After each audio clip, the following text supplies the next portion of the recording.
front run you a bit, just giving you an extra minute, because I believe that Adam Aaron is coming on to the show with Charles Payne very, very early. Adam Aaron, he did the rounds with CNBC this morning when he talked to Jim Cramer, and honestly, that was like a super weird interview. I don't really know what Jim Cramer and whoever that other host was like necessarily going for. But I'm expecting a very, very different interview with Mr. Charles Payne. So I'm kind of excited to see how this one particularly plays out. Actually, very, very excited. Is this?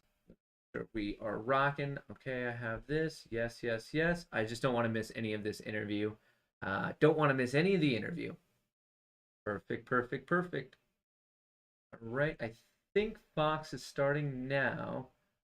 Let me do a hard reload on this page. I don't want to miss it, especially if it's right at the top of the hour. I'm not sure. Let me know if you've heard a specific time.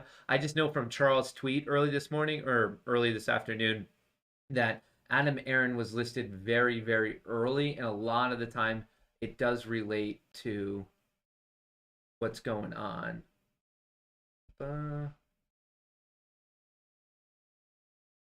Oop, Mike, you guys said the mic is far away. You didn't miss much. You didn't miss much. I'm just trying to get the Fox ready. Sorry if I just blew out your speaker by like finally actually talking. All right, let me make sure we're not missing anything here. Don't want to miss it. Don't want to miss it.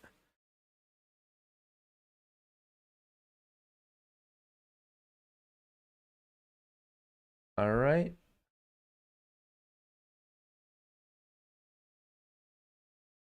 All right. But what if it doesn't happen? And looking beyond the stay-at-home versus the reopening debate, how to make big money on the things that are happening over the next few years, I've got the perfect guest for you to guide you through all the noise. We are ready to rock, team. Ready to rock.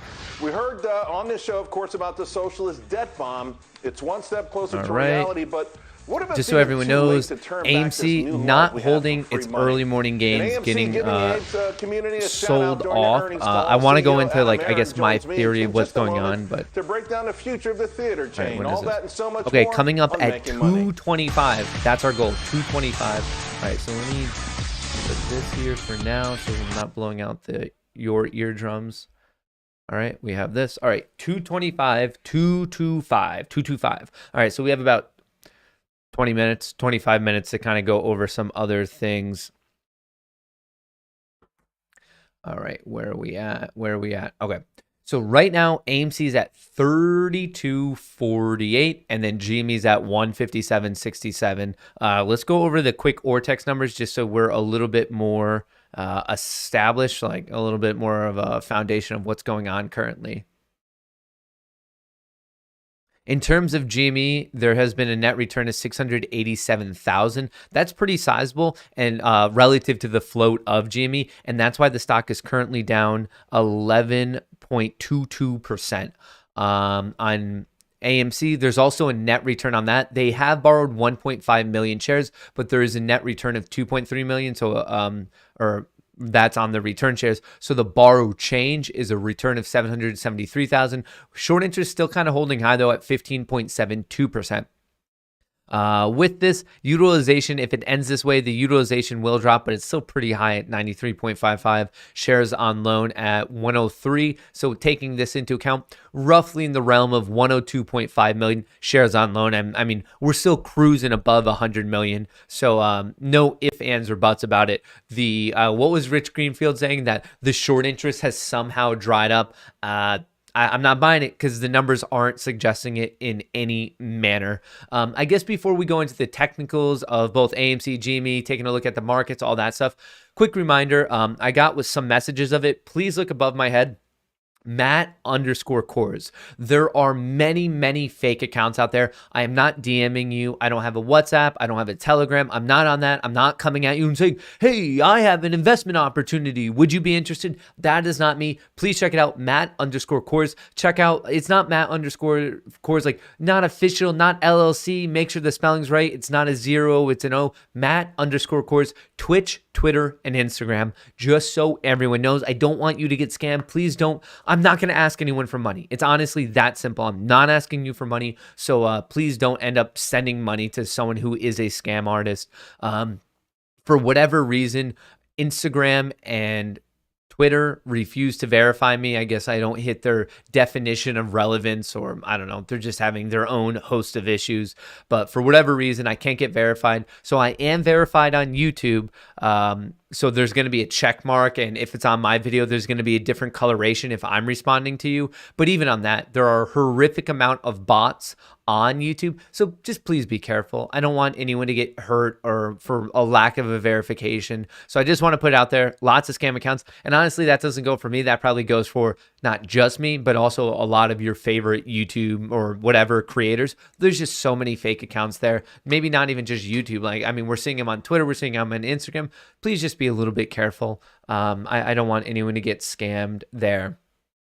All right, let me go over. So the overall market this morning did hit a new all-time high, and it's not really doing the best job at holding it, but thus far, we do have a new high on the day in the S&P 500. Just so you guys know, if you are tracking the overall market, there is a CPI release tomorrow, so that is a little bit of a fundamental driver. But the ding, ding, ding, stock market did hit a new all-time high today. In terms of AMC, I just wanted to show you let's go to the 2-hour chart on this.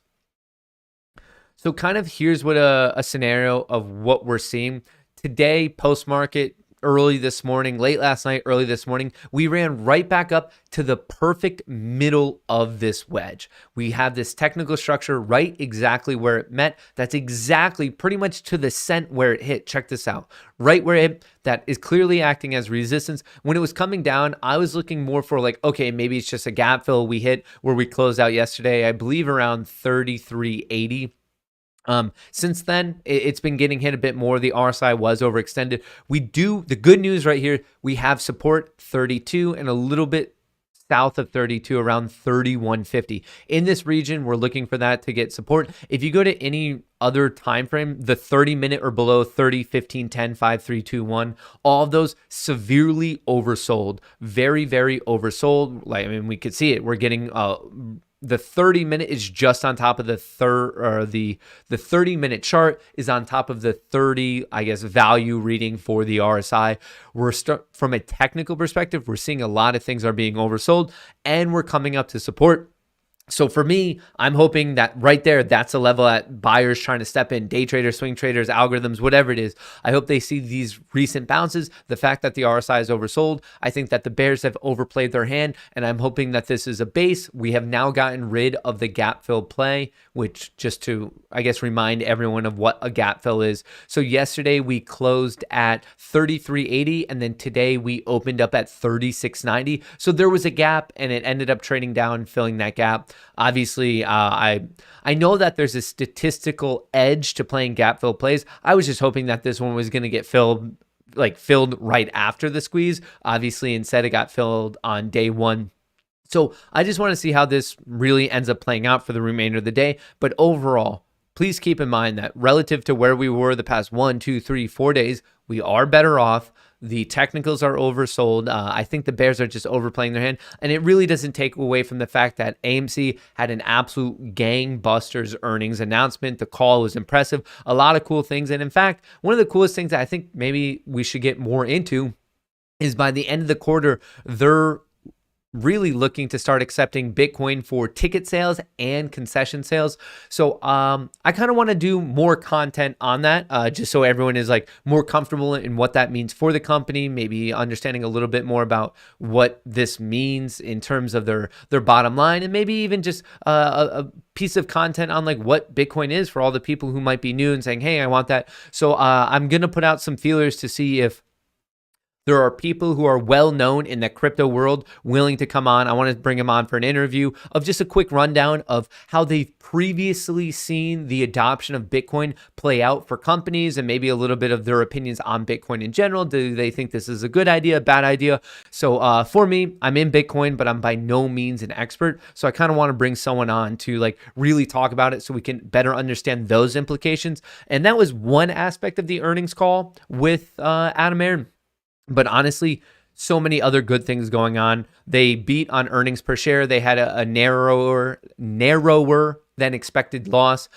They beat on revenue. A lot of exciting announcements. They're looking to bring in 10 new theaters from ArcLight Pacific. They're looking to build 12 that they've previously started or they were in the works in 2022. So they're definitely expanding their market share. They have the best relationship. This is the words of Adam Aron that they've ever really had with Universal. They came to an agreement with Warner Brothers for any theatrical releases. The movie theaters will have a 45-day window before it hits streaming. Like I said, Bitcoin, I'm trying to think of the other main things. Overall, best liquidity they've ever had, and that's coming off of last quarter, which that was the best liquidity they've ever had as a company, $1 billion up to $2 billion now. They do have a little bit of debt maturity in 2023, very, very small. In fact, they could probably pay that off now. Most of their debt maturity is in 2026, as in they really have 4 years to figure out the better laddering and structuring of their debt. So I'm pretty excited. I mean, the earnings call, there's a lot to be excited about with it. Once again, I was alluding to this in the earlier stream that still this is not a fundamental play to me. Maybe to some people it is, but to me it isn't. To me, this is still a short squeeze swing play, as in like I'm not looking to be a long-term investor at these current levels with what's currently going on. But I like to track the fundamentals because the reason people are betting against it is because of their fundamentals. So as the fundamentals are improving, it's weakening the short thesis. So for me, still not a fundamental play, but I like to track them because I want to better understand the mindset of the people who are betting against us. I want to know the people who are taking the other side of this trade, because that, to me, it makes more sense for us to be successful if we can better understand like truly what is going on. So that's your quick kind of wrap up of what's going on, AMC, Bitcoin, all of this, GME.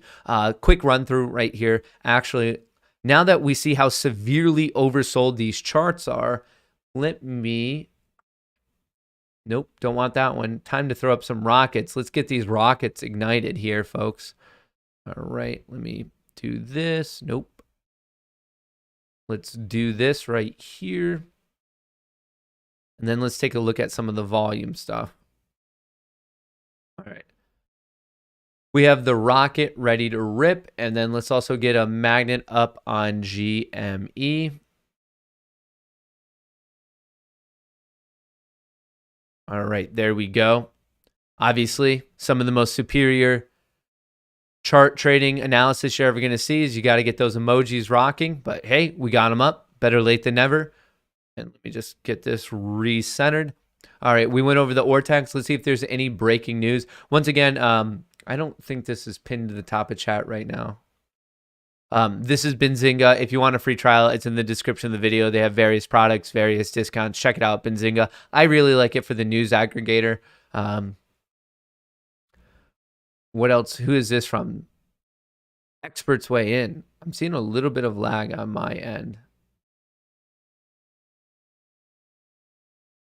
AMC CEO Adam Aron on how the company is playing offense. We kind of heard about that when he was talking with Kramer this morning. They're probably just, I guess, yeah, this was right after the interview, so they probably just wrote a piece on it. I'm not seeing any major news. Oh, the one thing I really did want to talk about that maybe, I mean, I was getting a lot of questions. Robinhood. Okay, so this is kind of an interesting piece of news right here. Oh, man, why is it so much from Yahoo? So the mechanism of which a lot of us were voting and verifying our shares on for the AMC earnings call was through a piece of technology called Say Technologies. So this kind of broke earlier today. Robinhood buys Say Technologies for $140 million to improve shareholder company relations. A lot of people, this is starting to say, hey, this is a little bit suspicious. The day after the earnings announcement, and arguably was probably the most utilized this application ever was, like the day after. So the voting ended on Sunday, the earnings call was on Monday, and then this got announced today. Say Technologies, that's how we all verified our shares. That's how we all voted. Robinhood buying it. And I agree with you. I guess there's no other way to put it. To me, it does seem very, very, very suspicious. I don't get why. I don't necessarily get their play. All I know is I don't like the sound of it. And maybe I don't understand the deal. Maybe I don't understand really what's going on. All I really know is if it's related to Robinhood, which I'm still short Robinhood, I don't like it. My spidey senses are tingling. My duck senses are tingling. Whatever you want to call it. I don't like the feel of it. Something seems off, and that's really why I ended up deleting my Say Technology account. It's actually very, very easy to go delete your account. Some people were asking about, hey, can we get some sort of petition going that all of the data before this they have to get rid of? I don't know. That sounds like more of a legal discussion. I don't know what's going on with that. All I know is I deleted my account. In terms of me, my personal information, I mean, I've previously had a Robinhood account. Like, that's no secret. I've previously had a Robinhood account, so they already have my personal information. That's how I applied to get the brokerage. But just in general, people were bringing up of like, hang on, a lot of people voted from other brokerages. So does this brokerage, i.e. Robinhood, now have access to the data of the shareholders on all these other brokerages? And I don't know. I don't know how the deal is structured. All I can tell you is I don't like the sound of it. I don't like the smell of it. I don't like anything about it. It seems a little bit too suspicious. So because of those reasons, I am out. And honestly, because of us, as in the Ape Nation community, Say Technologies probably had the biggest, most, I guess, heaviest trafficked week ever last week. And new users and signups probably exploded. And now because of this deal, it's probably the biggest dump that they've ever seen. I bet they're going to give all those numbers right back. Backed by 0.72, that's Stephen Cohen. He has like his own history of kind of weird, illicit things. Say has built on offer unique twists on retail investing. This feels and yeah, I don't know. I don't like it, but I just wanted you guys to know the platform that we all voted through. They just was bought out for 140 million, and they're saying it's to improve the shareholder company relations. So that's kind of what's going on there. We know early this morning, Adam Aron, the CEO of AMC, he had a discussion with Jim Cramer. That is posted to the backup channel, the Matt Kohrs Clips channel. Very, very strange. Actually, insanely strange. The questions were strange. In the midday break today, my mind kept thinking about the fact that Jim Cramer legitimately told the CEO of a movie theater he should not have seen Black Widow in his own movie theater. He should have come to Jim Cramer's house and they could have had like Diet Coke together. It was so strange. Like, it's going to keep me up. It will keep me up. I don't get it at all. People are saying, oops, why did this just shut down? Let me reload this. He comes on at 2:25. Adam Aron coming back onto Fox to speak with just two silverbacks talking. We have Adam Aron, we have Charles Payne. Big fan of them both personally. But he just said he's coming on at 2:25. All right, and then this guy. All right, so right now, it's just put this on another page. 2:25, so we have about, I don't know, 10 minutes, a little less than 10 minutes. But overall, let me know. Actually, if you guys could, I'm seeing Fox right now. They're not talking about AMC yet. Is there something else going on? Fox. I see a lot of people talking about Fox. Once again, he comes on in about 7 minutes. 7 minutes. I see a lot of people talking. Am I missing something? Can Ahmad let me know if I'm... It comes on at 2:25. Folks, I am not missing this interview. Obviously, I'm not missing it. But it comes on at 2:25, so in about 7 minutes. All right, we have that. I think a lot of people are just saying Fox because it sounds fun. I think some people are seeing other people say Fox, and now they're like, well, if I see someone say Fox, I need to say Fox. And this is just a good explanation of pack mentality, I suppose. But with this Bitcoin thing, which I still find to be very, very interesting, that announcement from AMC, would you guys like that? If I get someone on to kind of give like a breakdown of what Bitcoin is, their thoughts on Bitcoin, and their thoughts on more and more companies accepting it and how they think it will like benefit AMC. Do you guys want me to do that? Obviously, I'm just trying to make content that you guys enjoy and learn something fun. All right, well, I'm waiting for you guys to answer that because there is a slight delay. Let me Get some of these questions. How likely is it for AMC and GameStop to squeeze simultaneously? I would say abnormally high for them to squeeze simultaneously. Or text update. Yes, we could do that again really quick. Hang on, let me just put this over here. That's a bit of a nuisance. All right. So for AMC, short interest is 15.72%, and for GME, the short interest is 11.19. There's been a net return on both GME and AMC today. I don't want people to freak out and be like, hang on, how's there a net return yet the stock is dropping? Remember to return shares. Return shares means a short was covered at earliest 2 days ago. So you kind of have to look at 2 days before that and start doing that type of math. But don't think that they're returning shorts that were covered today. There's about a 2-day lag because of the T2 settlement system. Thoughts on hedges markets gaining liquidity on both up and down from 28 to 37 in cycles. Gaining liquidity. Hedges. I think this is a confusion of what liquidity is. Okay, I know there's been some content creators out there who have been like mis-explaining liquidity. Liquidity, when you talk about it in the stock market, is basically how easy is it to get in and out of large positions? How filled out is the bid? How filled out is the ask? So the market makers don't gain liquidity. Stocks themselves have liquidity. How easy is it to get in and out of said stock? That's a stock's liquidity. How filled out is the bid? How filled out is the ask? That is stock liquidity. Hedges, that's a little bit different. Hedges, when you're saying liquidity for stock market, like the way you're trying to use it there, it's better for them to say capital, of like how much capital, free capital does this have? How much can they buy? How much can they sell? What is their capital? Be very careful about this terminology. That type of, I guess, liquidity, what you're referring to, it has different connotations in our life. Like when you think about it in a personal aspect, liquidity is more of like how much cash do you have? Different in the stock world. Thoughts on, so to answer yours with after clearing up those, hedges and market makers gaining liquidity on both up and down from 28 to 37 in cycles.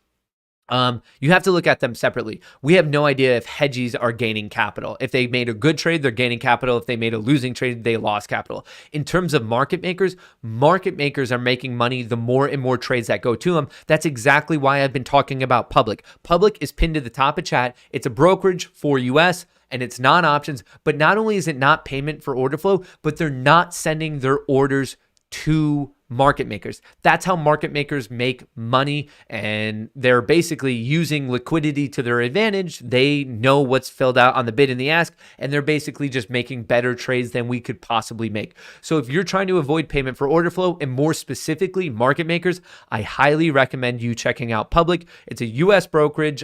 Hopefully they expand international soon. Hopefully they add on options trading soon. But for now, if you're just trying to keep it simple, KISS, keep it simple. If you're just buying stock, check out that brokerage above. And when you do it, you could get up to $70 of free stock and you pick what you want it to be in. How many times can they hold the price down? Good news and the stock goes down. How do we ever win? I don't know if someone's holding it down. It's just the supply is outweighing the demand. The question there is the supply being manipulated in terms of counterfeit shares? That's a completely different conversation. Do I think that's happening? Yes. But a stock still is always running on the basic axiom of supply and demand. The question is demand being manipulated? Is supply being manipulated? And I do think supply is being manipulated. And my reasoning for that, I'm not just shouting it out. I'm not here to give you a good sound bit of like, yeah, man, it is manipulated. No, here's my reasoning for why supply. The Say Technologies vote, in its most inherent form, the numbers don't add up. To me, there's too many shares, as in a bloated supply. That's my reasoning for it. Hey, Matty Ice, have you mentioned anything about Pelosi's husband fund buying $500,000 of AMC? You know what? We were just talking about that in Discord. Hang on, where was that? Seth, where did you post that link? Because we heard about this before, and it sounds like, did he do it again? Seth, if you could post that link again in the Matt live questions, just so I could talk about it with everyone. But yeah, so I heard that. I don't know the exact specifics, but it does sound as if the Speaker of the House husband might have additional exposure to AMC, which is kind of interesting because obviously these political people are in the know. I just want to, I don't know. I want to get more into the details. All right, but I want to bring this back up because I don't want to miss anything going on. So we're still seeing some ads. Some ads. I know the volume's off. I'm just waiting for the ads to end. People are saying the infrastructure bill passed. How is the overall market reacting to that? SPY.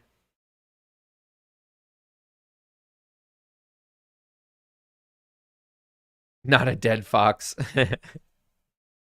I have Fox up, folks. We're not going to miss it. Interesting. So even with those, the infrastructure deal, I mean, the market still, it made a new all-time high and it's not far. It's within striking distance of it. But GME not reacting well, AMC not reacting well. Kind of interesting.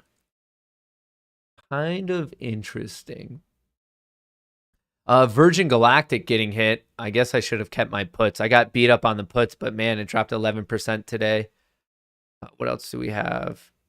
Tesla, VIX, Penn, Nvidia. Hood below 55. Not good for Hood. I mean, but I'm obviously also outspoken against Robinhood. I think it's a crap stock. All right, we are still waiting on this. I'm not gonna miss it, folks. Matt, M&As typically take a long time to negotiate. I would be very surprised if the acquisition came as a result of AMC. I would be very surprised. Mark, I agree with you. Those types of acquisitions, you don't, I guess, do it overnight. I find it more suspicious of why is Robinhood buying it. I find it more suspicious that the announcement is right after. Do I think that they just started talking with each other yesterday to strike the deal with, say, Technologies and Robinhood? No, those things probably take months to actually iron out the details. I find the reasoning behind it interesting, and I find the date of announcement interesting.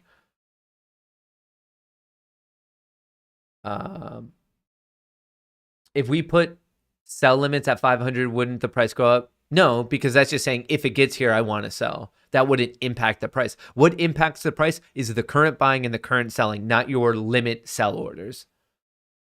Plaid has broker information, not Saytech, I believe. Oh, interesting. Do you think AMP Crypto will do the processing of Bitcoin for AMC? That's a very good suggestion. I don't know. I'd have to look into that. What does the fox say? I forgot about that song. Can you check out SLI? SLI. Let me write that down.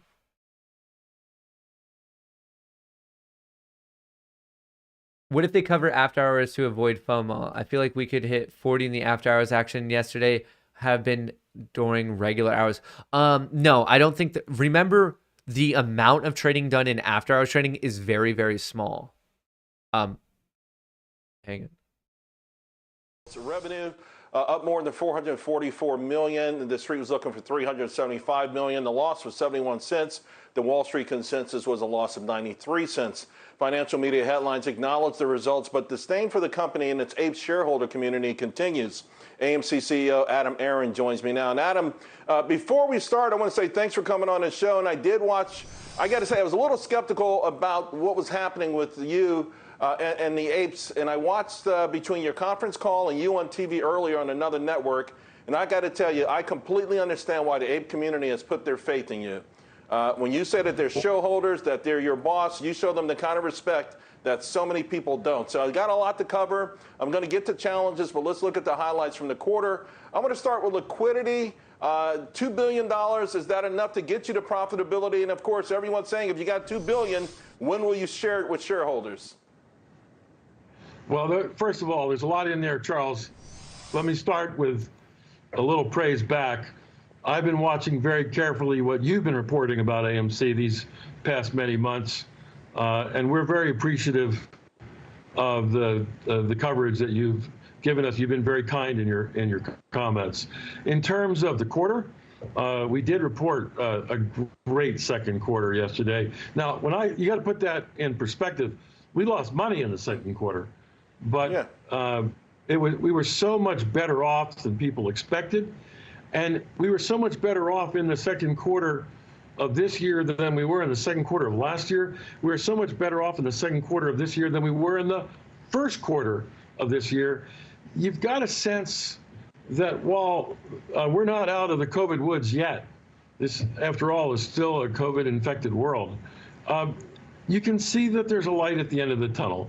You can see that recovery is coming, and we just have to, continue to work our way through and get to the other side. Fortunately, as you indicated, we ended the second quarter with more than $2 billion of cash in the bank or undrawn revolving credit line. It turns out that's the highest amount of liquidity that our company has ever had at quarter end in its 100-year history. And I know that to be true because the same thing was true in March when we ended the March quarter with $1 billion of liquidity. That was the highest amount of liquidity at quarter end that the company's ever had. And just 90 days later, we doubled that. So we do have enough money, we believe, to get to the other side of this pandemic. In our view, no one has a crystal ball. No one can guarantee anything in life. But from our view, we've moved from how do we survive COVID to how will we thrive after COVID. Well, Adam, let's talk about that. Let's talk about how you thrive for a moment. We've been fighting for day-to-day survival for a year. It's very nice to move on. Yeah. Let's talk about that. You made some comparisons to last year. In these circumstances, it's probably best to make comparisons to 2019 to get back to where you were when you really were dominating the industry. One of the announcements last night, for instance, the Warner Brothers deals. I think it's absolutely fantastic. It certainly belies the narrative that studios don't care about the box office anymore. Give us a few details there. Well, you're right, Charles, and it's an astute observation by you. The agreement we announced yesterday with Warner Brothers is that in December, Warner Brothers said that going forward, it was going to take all of its movies to the home on HBO Max on the same day that it took movies to theaters. And they are clearly doing that to build up HBO Max, but they were doing it not only at our expense, but we believe at the expense of their own studio division. And they did it now for half a year. They watched the results carefully, and what they decided was that the old way of doing business, which is take movies out into the marketplace in theaters first, is a much smarter thing for Warner Brothers, let alone for AMC. And so we signed an agreement that they've abandoned this whole take the movies to the home and theaters simultaneously concept. We've agreed that we're going to show all Warner Brothers movies in calendar year 2022 with an exclusive 45-day theatrical window, which means movies are coming to theaters first, and clearly that's in our interest. There's a train of thought now amongst a lot of studios that that's the way to go, and hopefully we can get all the major studios to agree to what Warner agreed to yesterday. And in the meantime, Adam, there's also innovative ways of using this giant footprint that you have, which are these movie theaters. I mean, you've done UFC fights, you're doing concerts. I know you got Chance the Rapper. And then, of course, you probably have a long-ending list from your apes.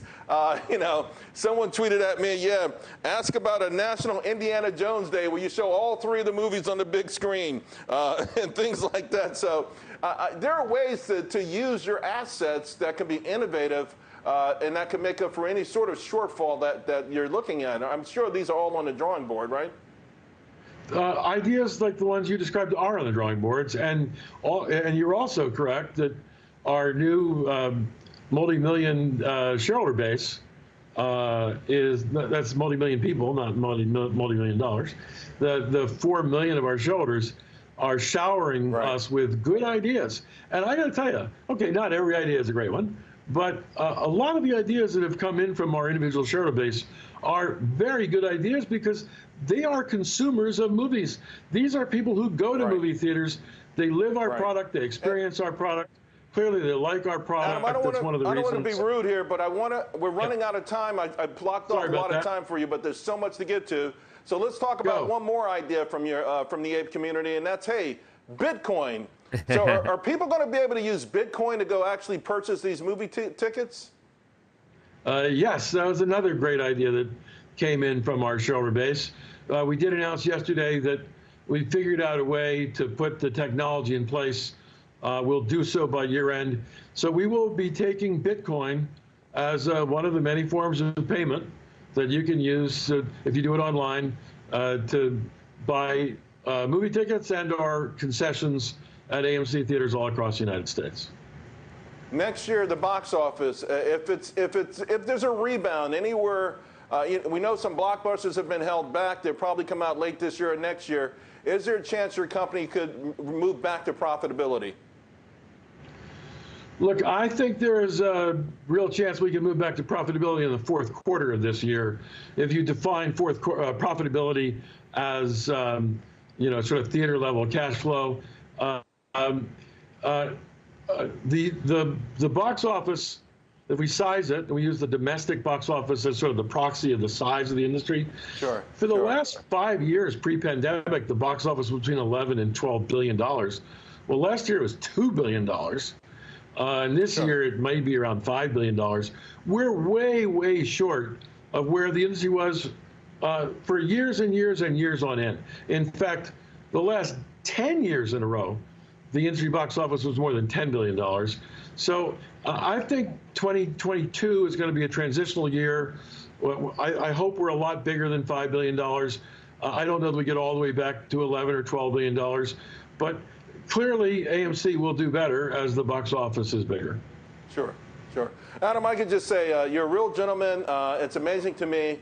Listen, I understand the cynicism out there perhaps, and the critics who think the stock is overvalued, but the slings and arrows that you take, that your shareholders take, I think is despicable. I think the financial media needs to look in the mirror because no one knows, right? I've watched Crocs go up 1,200% in the last year after everyone on Wall Street wrote them off. I've seen companies come back like phoenixes from the ashes. So I tip my hat to you. You've been innovative. You've done an amazing job. And I hope you come back on the show real soon, Adam. Thank you very much. I will, and you were right in what you said before. Maybe the biggest thing of all is that everybody should pay a lot of respect to these individual investors who are making decisions every day about which companies they want to back. Absolutely. We'll see you soon. In the meantime, folks, millions of Americans are still out of work in the economy. Well, let's face it, it's humming. There you go, folks. So that's free money. There you go, folks. The Adam Aron's second interview of the day. Once again, obviously, that was a little bit more of friendly waters. Obviously, Charles Payne and Adam Aron are both silverbacks. It wasn't as, I guess, contentious as the interview this morning that Adam Aron had on Squawk Box with Jim Cramer and whoever that other guy is. But this one, I wrote down some stuff of just the numbers, but honestly, it's nothing. All this stuff was, I guess, a condensed version of the earnings announcement. We're not hearing any, I guess, new breaking news. All the new breaking news was in that earnings announcement last night. Just so you know, if you want to listen to that in its entirety, it is on the channel. I guess I shouldn't say entirety. I was oddly cut off at the end. I couldn't get questions, like through all the questions, but at least the CEO, Adam Aron, and then CFO, Sean Goodman, all of their comments, all the company updates are in there. We just didn't get to the analyst questions in that. But hey, a nice condensed version of the earnings announcement and everything going on in there. And it's just, I think, as long as we don't give up, that's the main thing going on right now is whatever. If you it's just this ape community, as long as it stays together and stays strong. And maybe you're like, you know what? I'm AMC'd out. I don't want to watch that kid on YouTube anymore. I don't care. It's easier for me just to like hold my stock and wake me up when it starts squeezing. Hey, that's completely fine. To me, it's as simple as just how many apes are still in the game, how many apes are paying attention, and how many apes are still trying to say, hey, SEC, FINRA, we think some crazy stuff is going on right now. We would appreciate it if you could take a look at it. with that, I think that's the key to our success. As long as the Ape Nation keeps growing, as long as we keep fighting for what's right, and as long as we keep our eye on the ball. We can't fight for these absurd things. We can't say, hey, SEC, look into manipulation. That's not going to work, because the SEC is going to be like, oh, okay, like what kind of manipulation? We need to be very, very hyper specific about the things we want. We can't just say, we want change, we want fairness. Yeah, those are good sound bites, but they've never actually prompted anything useful, and nothing useful at all, because people are like, oh, okay, like whatever. They're just yelling. For example, there's a lot of crazy ideas out there of what's going on with AMC. A lot of them are disproven within a day, and then the people who come up with it, they get emotionally tied to their theory and the fact that it was disproven, and they'll like argue like with you ad nauseum of why they're right. But honestly, if you have a theory, that's great. I like all these theories. I like all these hypotheses. We go out, we test them, we see if they hold any water, and if they do, great. Let's look more into it. If they don't, that's all right. Don't waste your time. We got to move on to the next thing. For example, over the past 6 months, we've seen all these ideas, and they're good ideas. At least they're good theories that are worthwhile to look into. But as soon as they're disproven, maybe we should not really consider them. And there's been a lot of amazing ones that people have thrown out there and been like, hang on, this looks weird. And they continue to hold water to this day. Most recently, it's the Say Technologies thing. There was mathematical evidence that there are shares that should not be there. There's statistically backed data that does not add up to the share ownership we are currently seeing. That's one of the most recent ones. Beyond the things that directly relate to AMC, I truly think as a community, we have to come up with a list of things that we're like, this is just bullshit. Like, it's literally that simple, folks. Pattern day trading. Why is it a thing? Payment for order flow. Why is that a thing? The list goes on and on and on. Dark pools. Why are certain dark pools playing by certain different rules than lit exchanges? I feel like, why is it really a pay-for-play system in general? Why, the more money you have, do you get treated more, like, I guess, why is the field tilted in your favor?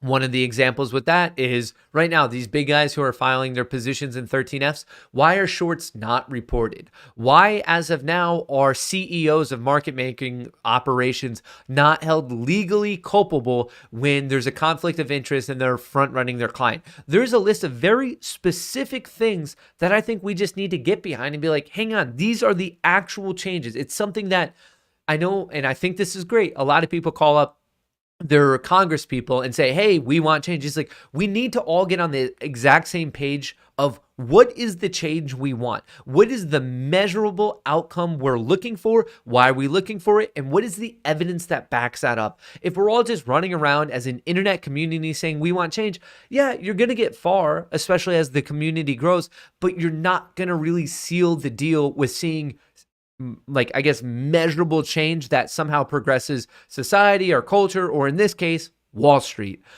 So in my opinion, that's kind of one of the things that we're lacking at the moment, is a very solidified message of what we want to see different.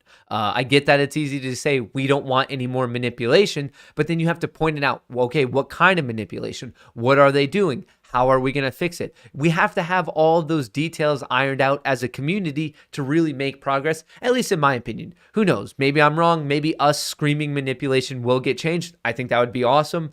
But just how we've seen things run out previously, at least with the US government, you need to be hyper specific, and you need to be willing to fight tooth and nail for those things until we see even probably a portion of a change. Overall, I'm excited because we are heading in that right direction. Should I say that we're completely missing the note on that? No, because right now, being heard by the U.S. House, we do have 17, 18, and 19. 17 is more of looking into payment for order flow. 4617, 4618 is the short sale transparency. That one relates to them reporting their short positions and also increasing the cadence at which they report. Instead of quarterly, it would be monthly. And then 4619 relates to market makers and holding them legally culpable when they do something they shouldn't be doing, as in a conflict of interest and front running their clients. So I do think we're seeing change, and I think we're seeing change that we would not have seen without this community. And I think the way we bring it home is getting a little bit more solidified as a community and just not quitting. I think those are the two things. Like, I think we're heading and trending in a beautiful direction. And I think we just need to continue. We just need to continue and bring it home. Bring home the trophy. All right, hang on. I think, oh, there we go. Whoa. Definitely missed something here. What does the fox say? Why is the fox says, why is this not loading? Hey, Matt, do you know anything about galaswap.com? They sent me a code saying I won 9.9 Ethereum with a code, and it's from a financial news Discord. Thanks for all of it. Anyone saying that you won 9.9 Ethereum, that's a scam, dude. That is 100% a scam. Do not engage in that. Hey, Matt, been away for a bit. Matt, is the squeeze still on? In my opinion, yes. I bought 12 donuts for 0.04 Bitcoin in 2015. They were great donuts, but not $2,000 donuts. Glad AMC is recognizing crypto, but I may buy a tick with cash. Before Madoff died, he was helping FINRA with dark pool abuse, and they did nothing. He wrote a letter to CNBC, and Fox News can look it up. Alvi, I'll definitely check into it. I know Madoff was involved very much in payment for order flow. I didn't know he had much going on with dark pools, but I'll happily look into that. Well, he was the SEC president at one point. Like, Bernie Madoff, the guy who had the huge pyramid scheme, I'm pretty sure he was Madoff. Like, he was intimately tied to the SEC. SEC chairman position. Bernie Madoff served as the company's chairman until his arrest on December 11th, and was the sixth largest. Was Madoff the head of the SEC? For years, Madoff was a bright star in the SEC's Constellation, a legendary investment manager with celebrity clients, as well as multitudes of ordinary investors. He was the chairman of the NASDAQ stock market in 1990, 91, and 93. He sat on the SEC advisory committees. Like, folks, you can't make this shit up. The dude, yeah. So am I that surprised that, like, I guess he like had some sort of interactions? He was on an advisory committee, and then he was the chairman of the NASDAQ. And this is one of the most, I guess, biggest leeches, con men, pyramid schemers out there. Like, he had ran one of the largest Ponzi schemes, and he got that high into not only the stock market world, but also the, I guess, security government overlooking FINRA, SEC. He was on the advisory committee. You cannot make this up. It's insane. AA equals pocket aces equals pocket rocket shout out. Hey, Matt, I want to cancel my Say Tech account, but it's showing twice as many shares than I actually own. No tinfoil hat, but it's weird. So they were saying that there were some issues with cash account stuff. Like, I remember that was going around. But right now, as in terms of the vote, like, the vote's done. It's more of like, if you don't want them to have your account information, you might want to delete it. But that's also up to you. Matt Shaner becoming an astronaut. Sorry, just chimed in. Should we change all of our brokerage passwords since Say Technologies has all of our passwords? I mean, commonly updating your password is not a bad idea anyway. But beyond that, make sure most brokerages right now offer two-factor authentication. I mean, you got to use two-factor authentication. Like, I mean, it's your money. It's literally your brokerage account. You might as well go out of like a little bit out of your way to protect it. I mean, it's legitimately your money. I don't see any harm or foul in updating your password and also enabling two-factor authentication if you haven't done it already. All right, and we talked about the after hours. They're not going to be able to cover all of the shares in after hours. The volume of trading is just simply too low.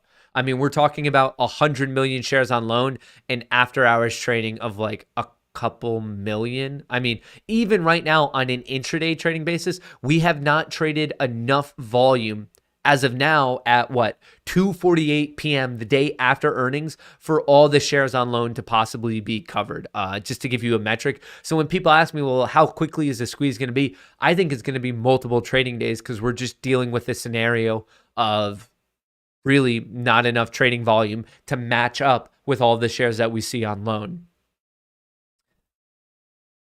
How do we know no one covered raising prices from 20 to 70 or so, then got back into the short position and have been sitting pretty since? We know about, there was at that point 100, as we ran up to 70, there was 140 million shares on loan. And then 2 days after that, after the 2-day settlement, and then a couple days following, we know that there was about a drop by 30 million. So it brought it down to 110. Did some shorts cover? Yes. Was it a full-on short squeeze? Absolutely not. We're talking about 30 of 140 million at that point in time. So right now, and since then, I guess to answer your question of, are there new shorts? Well, yeah, we also know that because the average age of shares on loan has also dropped. So are there old shorts still in the play? Yes. Did some, a minority of shorts cover when we ran up to 72? Also, yes. Are there also new shorts? Yeah. So we have new shorts, we have old shorts, and we also, at various points, we see that shorts have covered. Some of the shorts have covered. It's not a full-on short squeeze, but we know that when we see it in the return shares. Remember, it's not one entity that we're playing against. There are various hedge funds, market makers, and prime brokers in this, and some of them are entering positions, some of them are exit positions, but it comes down to this. Has even a close to a small majority covered on AMC? Absolutely not. And then that's not even questioning the fact of a large majority. Right now, we know there's 100 million shares on loan, and that's just reported from 85% of the transactional volume of legal, legitimate stuff. So not even the entire picture, 85% of it. So we're missing 15% of the legitimate picture. And then on top of that, we're missing an indication of all of the illegal, illegitimate shares as well. So if you take it in the most conservative floor estimate possible, there's still a shitload of shares that need to be covered. Preferred VPN or firewall? Sorry, random. I use Ghost VPN. It is in the description of the video. It works well for me, and it's just really cheap. David, thank you for that super emote. We own the company. Adam says he works for us. Well, we want a share count of our ownership. How do we get a count of our company? He did that for this earnings announcement and the shareholder vote. That was executed in June. They did do that. You do it beforehand. You don't do it like the day of like that. But they did do it. They did a share count in early June, and then a week into June, the numbers were released. And I'm assuming they'll do another one for the next shareholder vote, the next earnings announcement, something like that would be the next logical time that they would do a count. But when you do a count, the count basically tells you the breakdown of the current outstanding shares. That's not a share count, will not tell you what you want to know about naked shorts. What's my reasoning for that? Is because it's not like all the naked shorts are new, and we already did a share count in early June, and the share count in early June, it only reports on the legal, legitimate positions. A share count will not be telling us the illegal, illegitimate, counterfeit shares. It's not what a share count does. That would be a different process that's going to be run by the SEC or FINRA, and not a company itself asking for a share count. The way the share count in early June did not uncover counterfeit shares, I'm not expecting any future share count done by the company to uncover anything illicit. Once again, that's something that would have to be done by a governing body. So, I mean, we can obviously ask them, and I like it because we get the information of the percentage of ownership of retail. We also get an idea of the average share ownership per ape. I like that information, and it's useful information. But if you're out there with your like pitchfork saying, we want a share count, if you want it for the point of uncovering counterfeit shares, we're not asking the right people for that. That wouldn't be a share count. Scotty saying, buy the dip. Hey, Matt, correct me if I'm wrong, but wasn't the price action looking like it hit today after Q1? High expectations, it started green and then straight down. Emily, might be true. I don't remember the date. I know it was early May. When do we have that? I would have to compare it. I don't know that specific day off the top of my head.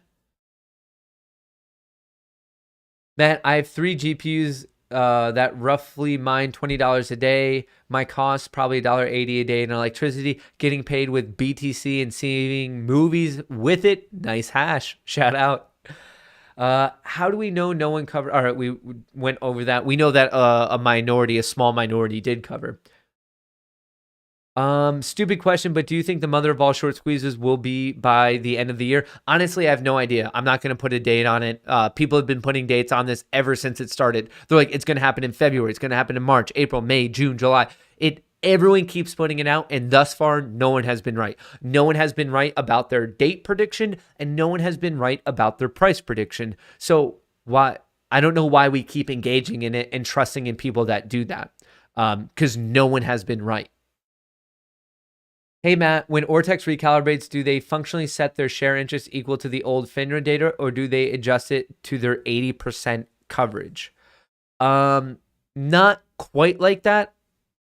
Ethan, I understand what you're asking, but so the numbers that they're receiving from there, they extrapolate outward and try to estimate on that number what the estimated short interest is. So if they're overestimating or underestimating, that's how they really calibrate their model. It's not necessarily to the 85% transactional volume they're looking to cover. So these numbers, the magnitude that they're looking, it's an estimation. So these numbers are their estimations on the market at large. But when we're getting the numbers of shares on loan, that is from the 85% transactional volume. Utilization is from the 85% transactional volume. When you see the word estimated, that's them estimating for the market at large, for the legal legitimate stuff, including that little part of the picture that they're not accounting for. So it's very important to take note of what's estimated and what's the data that's being directly fed to them. About Say Technologies disabling my delete button, not fun, but I can't really delete my account. And Lev, I don't know what's going on. I was able to delete mine easy peasy, like no problem. Maybe you want to reach out to their customer service team or something along those lines. All I can say in my experience, during break today, it was comically easy to delete. So, and is it necessarily prudent or anything like that? Honestly, I don't know. But I did it just for safety. Hey, today I told you there was support on Robinhood between 53 and 54. It bounced perfectly at 53.50. I am still bearish on it. I don't know anyone who's maybe looking at Robinhood saying, hey, it's a runner, I think it's going to come back. I want you to know, maybe I'm wrong, but I am personally against Robinhood. Obviously, I'm not a financial advisor. I'm not a lawyer. And more importantly, I'm not a fortune teller. None of this is financial advice. I'm letting you know what I'm doing.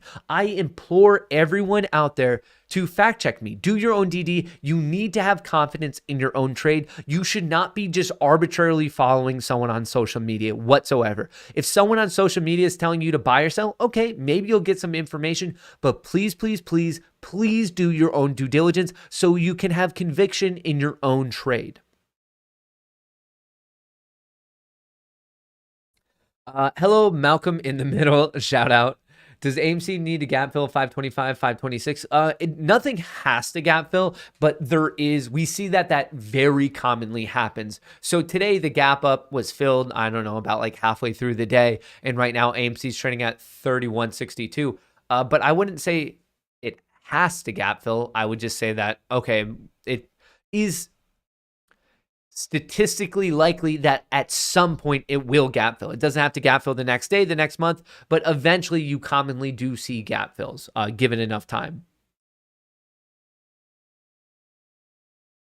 Can you please look at NVAX for me? Does it look like it's going to continue to trend up or fall after market hours? It looks like you're asking for a prediction of the individual day. I could give it my best shot, but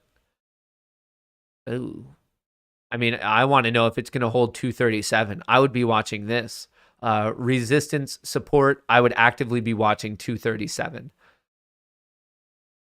But your question for tomorrow, it is showing strength. I have no idea what the post-market will do. If there's some sort of announcement, when you're talking about such a small time frame, there's a lot of randomness to it. There's a lot of guessing, which is why day trading is so much more difficult than long-term investing. Mr. Nice Guy, AMC will never explode. That's your opinion, and you're predicting the future. My opinion is the opposite. I'm still feeling good about it. I'm not guaranteeing it because no one can guarantee anything. But I'm betting my money on it. I know a lot of these random little pathetic keyboard warriors will tell you that I'm either, what is it? A lot of pathetic keyboard warriors tell you I sold at 70, and other ones will take it a step further and tell you that I sold at 70 and then bought at, or shorted it, which that sounds insane. All I can tell you is right now at this moment, I am long on thousands of shares of AMC.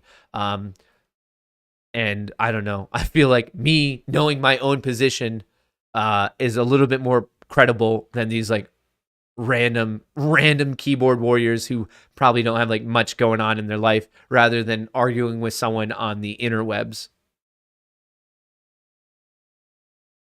Aside from using a hard ledger wallet for storing and securing your cryptos, which software wallet do you suggest to store? I have Trust Wallet and I have MetaMask are the two I have, and I had to get them for different reasons, but those are the two online wallets that I have.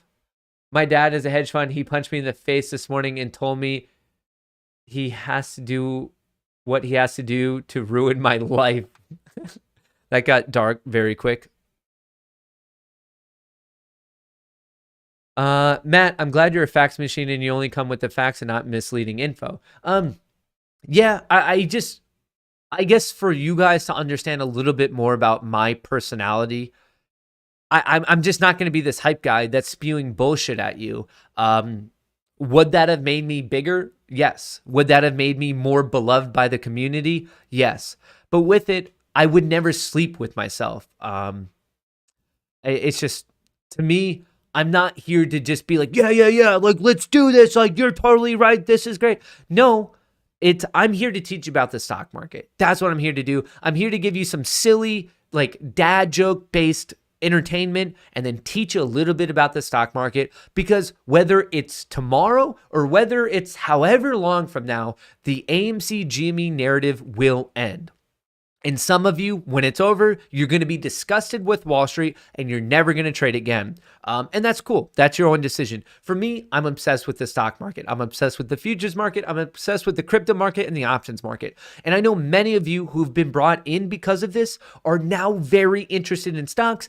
And for you, it's fair to ask, be like, okay, I know a lot about AMC and GME, and I know a lot about short interest, but what about X, Y, Z, A, B, C, D, E, F, G? Like, there's so many other questions. So for me, my goal is to do what I can to make you more confident as a well-rounded trader, investor, whatever you want to call yourself.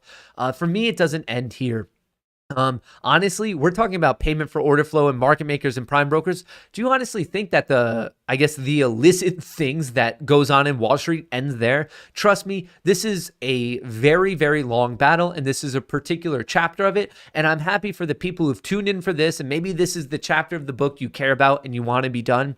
But understand, this chapter is not over, and I'm going to be here until the end of the chapter. But also for me, it's a particular chapter in the book because I'm just here and I want more people to learn and learn factual things. I'm not here just to blow smoke up your ass and just randomly put things out there. I mean, for a bit there, a couple months ago, it seemed like people were in some like weird competition on YouTube where if someone said something bombastic, the next person had to come in and be like, oh, you think this? It's even more. And then the next guy would come in, it's even more. And it like just kept going higher and higher and higher. And I'm like, well, what are you doing for the community if you're just putting out things that are in no way verified? It's okay. It is very much okay for everyone listening right now, whether good, bad, or indifferent, to ask for your data source. There are so many people out there just saying random things. They just throw something out there, and apparently it's just treated as like the default aspect is that it's treated as true. And that's not good. It's more of like, I would say, trust but verify. Good, bad, or indifferent. Ask for the data source. Ask for it for you to read it yourself and see if you come up with the same conclusion. We're all people who like it's your own money. It's your own financial responsibility. So you should want to do your own due diligence. You should want to have the confidence in your trade yourself without another entity out there. When I see all these people like begging to see positions and that stuff, even though we can't do it because the lawyers tell us not to do it, that just tells me that they don't have confidence in the trade themselves. And you're like basing it on a person that you've probably never really met in real life. I don't think that's good. I think it's coming back to that old adage of you can give someone a fish and they'll eat for a day, or you can teach them how to fish and then they'll eat for life. It very much comes down to it at like its most inherent level. So I'm really not here to sugarcoat anything for you. I'm just here. I want you to teach. I want you guys to like learn something truly valuable, and then I want you to laugh at the shortcomings in my own life, like such as my Cheez-It addiction or my lack of physical health or anything above that. That's completely fine. Like we're doing both of them here. We're doing both. Keep going after AMC. Shout out Chris. Hey, I'm not going anywhere.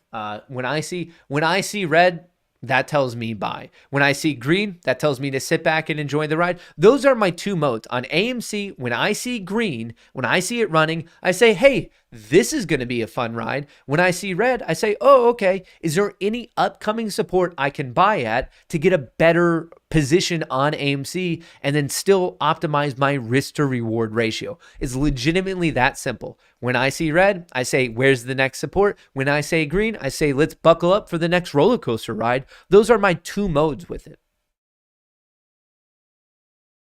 Problem is, there are too many bandwagon AMC GME YouTubers who are out there for personal reasons, not sharing facts. Appreciate you. Shout out Drew.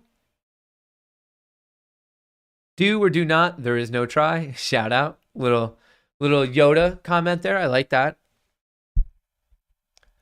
They have borrowed more shares today. Yeah, I mean, they've borrowed, I believe, over 1 million shares today.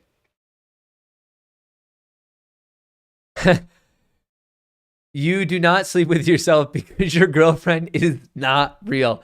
Fun fact, my 5-year anniversary is actually this weekend, folks. Well, technically it's in 2 days, but it is going to be celebrated this weekend. I'm excited.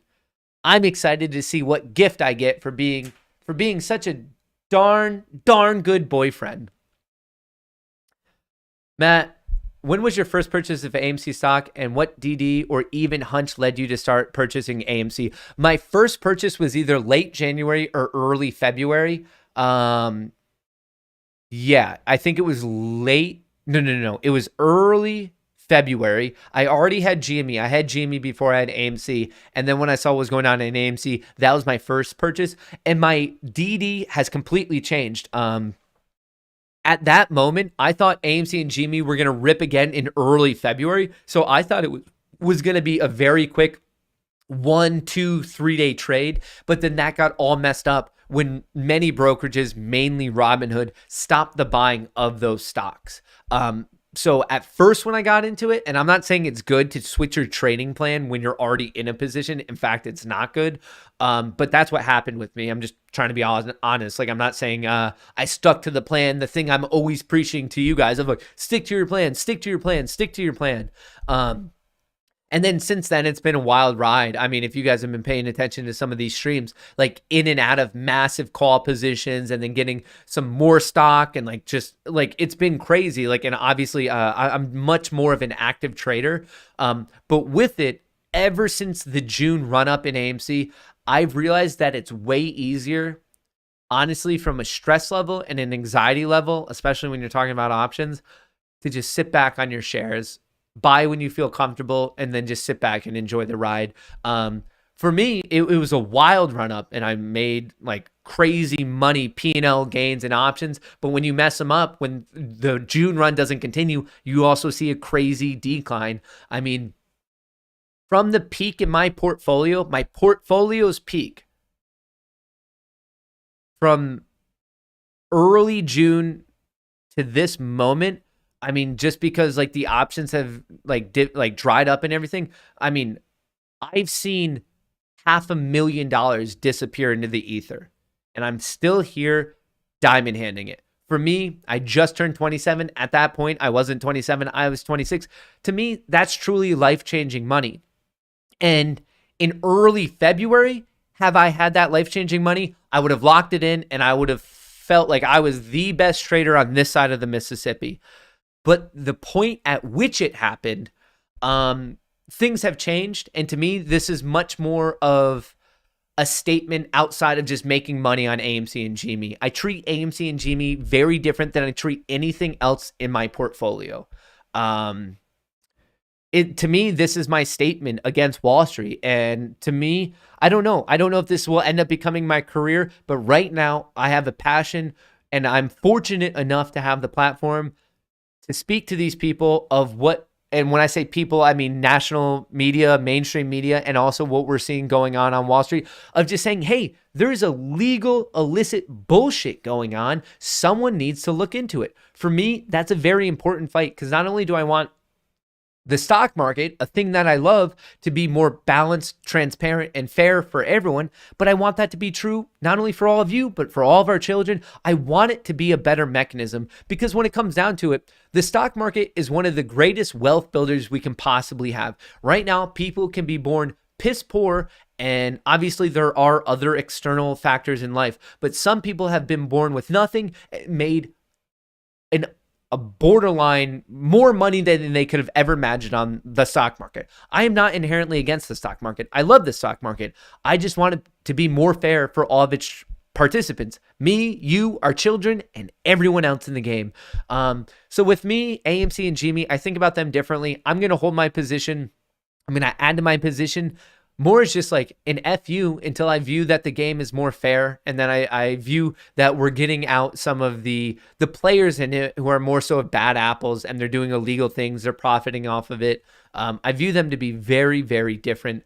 And for me, I guess that's a little bit of insight of like how I kind of view it right now, because it's been changing. I'll be completely honest. When I was first into it in February, I wanted to make money. I wanted to make money quick, and I thought we were moving on to the next thing. But so many things have changed in the past 6 months that at this point, I can lose this money, and I hopefully at some point in my life, I can make it back. I could lose this money. I think I'll be able to make it back. But what I'll never get back is my opportunity to send a message to media, to send a message to Wall Street. This I very much view as a once-in-a-lifetime opportunity, and I would never, ever forgive myself for letting that opportunity go. It's honestly that simple. And it's different from person to person. Hey, listen, I have to take care of myself. I'm not married. I don't have kids. I don't have much financial responsibility. I'm not saying my mindset is appropriate for everyone. I'm just letting you know where I'm coming from. If you have a mortgage to consider, if you have a significant other to consider, if you have children to consider, especially if you have children to consider, you can't be as risky as I am. But then there's many other people out there who might be in a similar position as me of like, hey, no, I have some money and I like what's going on and I want to send that similar message. We all have different backgrounds. We all have different things that we need to consider for our own life to be a responsible human being. And for me, this is the point that I'm currently at in my life. And if it costs me this money to send an FU message to Wall Street, I'm going to do it. I'm going to do it. AMC short interest fee has increased. I bought the dip. Shout out Timothy. We own the company. Can us as owners start a petition for the SEC to do a share count and just end this white collar crime? I mean, I'm sure we could start. I'm sure we could start a petition, but that doesn't necessarily mean it's if it gets enough votes that they're going to do it. I don't know. That's more of a, I assume, a legal thing and outside of my purview. Right now, for how big AMC and GME has become, there's no way they're not looking into it right now. I don't know if they have an official investigation or anything like that, but to think that the SEC hasn't been paying attention to specifically AMC and GME and what's said on this stream and some of the other like bigger creators, like they're looking into it. They're watching us. Granted, they're probably listening right now. Mr., Mrs. SEC, whoever was assigned to listen to this stream today, seriously, I truly believe you're on our side. I'm sorry that you got stuck watching my stream today. I'm sure there's other people you would prefer to watch. And I truly believe that they are on our side. I really do think that Gary Gensler is on our side. I question if he has the resources or the tools to execute on what he wants to execute on. So maybe that's the next step of making sure, like, if they, so that's what I like. I fear that they're understaffed, underpaid, and just don't have the resources. Like, this is a very resource intensive thing for it to be executed on properly. So, and it takes a long time. You have to build a case. They don't build a case overnight. It's not like the SEC is going to say, hey, we heard about manipulation in February. We just found it out. We're executing on it now. No, some of these cases take years and years and years. It's a possibility. Could it happen more expediently? Well, of course. But justice, it's not the fastest moving thing, just to remind everyone.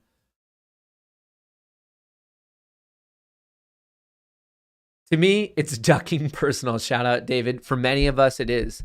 Someone tell Jim Cramer his shirt is overvalued. I taught my friend how to fish, then he boned my girlfriend. Don't teach people how to fish.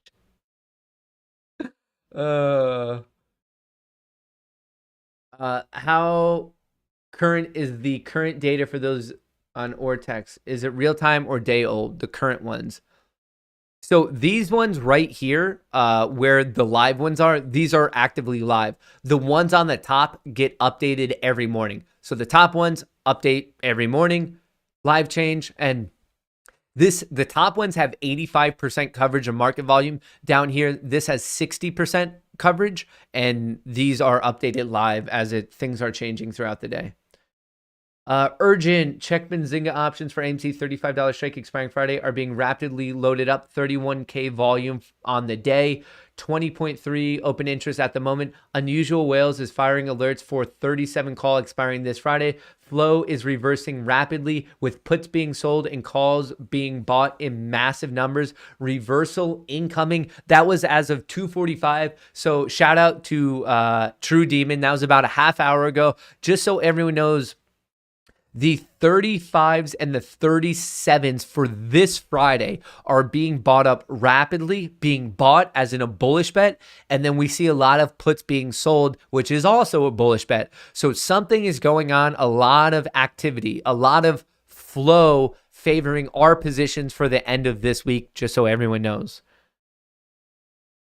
What I don't get is, why do only insiders get to know the share count? Why is it so hush-hush? As shareholders, don't we have a right to know the share count of securities we trade in? Like, I don't get why we aren't allowed that. We do have that information. Share count is pretty much synonymous with outstanding shares. So if they do a share count right now, it's going to come up with 513. How current? Okay, and we did that. So the share count is going to be it's a different piece of information than the knowledge of how many counterfeit shares there are. It's very, very different. But they did do a share count, and the share count was executed in early June, and that's what the insiders also know. It's not like the insiders are running on a different piece of information. Everyone in turns, but the counterfeit, people don't know the counterfeit. The people who know the counterfeit share count are the prime brokers who are doing it, and they don't want to put that out there. It's not like AMC knows the counterfeit. The AMC leadership team does not know the counterfeit share count. Prime brokers do, and market makers do. And the reason they know it is because they're the ones doing it, and it's an illegal thing. So they're not going to go out there and broadcast it. But it's not like the AMC team knows that. For them to know that, they would have to do what we want to do and ask for a official investigation from the SEC and or FINRA.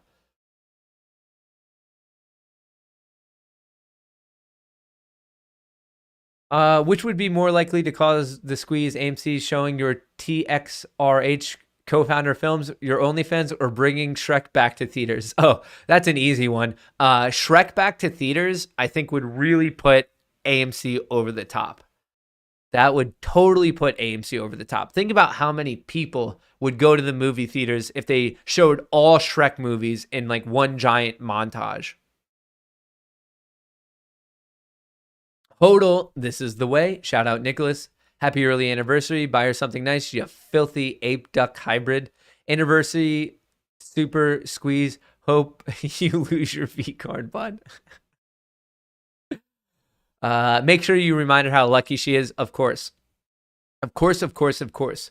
Point on the odd lots topic per NASDAQ expert May 20 article. Odd lots do hit the tape, but do not impact the NBBO. How does this not explain the ape buying pressure having little, no impact?